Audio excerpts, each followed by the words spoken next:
Fra i mestieri del passato, tipicamente femminili e ancora presenti a Uras fino agli anni 60, c'era quello delle pistocaias, ossia le donne che preparavano i dolci sardi per poi venderli nelle fiere paesane. La loro attività e la loro presenza nelle sagre sono ormai un ricordo lontano, che non si può però cancellare dalla memoria di coloro che hanno avuto la fortuna di conoscerle e di acquistare il loro prodotto.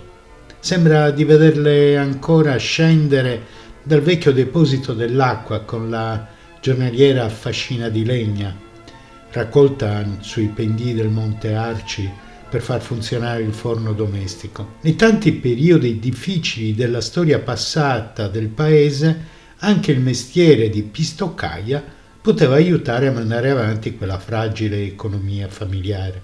Bisognava alzarsi prima dell'alba per accendere il forno, sistemato spesso in fondo al cortile, e dare il via a tutti i preparativi. In una grande conca di terracotta si preparava l'impasto di farina e uova che veniva poi lavorato sul rimpiano di legno per un'ora e infine tagliato in tanti pezzi. I dolci di prima scelta si lavoravano solo col rosso dell'uovo, erano solitamente di forma rettangolare e si chiamavano alla lettera i biscotti lisci.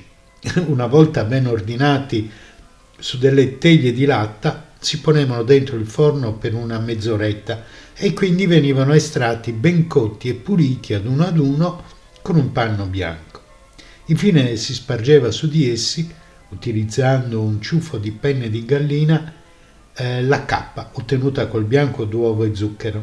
Infine i dolci venivano vestiti a festa con i diavoletti, i pallini variopinti chiamati localmente tragera, quindi accatastati nelle corbole, pronti ad essere venduti nelle feste di Uras e dei paesi dei dintorni. Negli anni 50 i Spistoccus lisus venivano vendute a 30 lire l'uno, mentre gli altri, quelli considerati seconda scelta e caratterizzati dalle forme più strane, cavallucci o cestini, a 15 lire. Non tutte le donne che producevano questi dolci sardi, molto apprezzati sia dai piccoli che dai grandi, li vendevano direttamente. Quelle che si prestavano alla vendita erano chiamate isbendaiobas, le venditrici. Della schiera di quelle antiche bistoccaias, ormai tutte scomparse, la più vecchia era zia Cesarina Assessini, che abitava in via Leonora.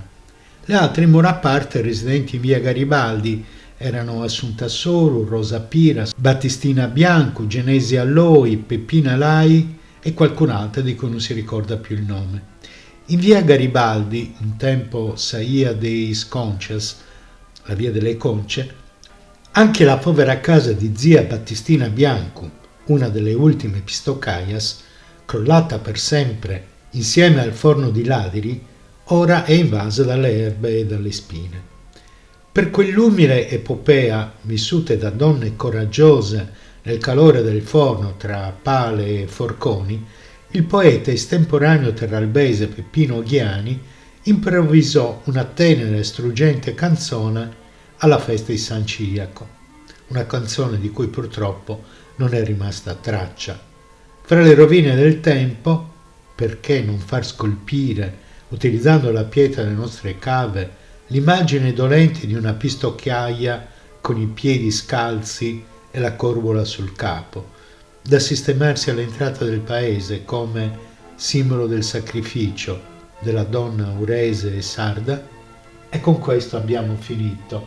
Alla prossima!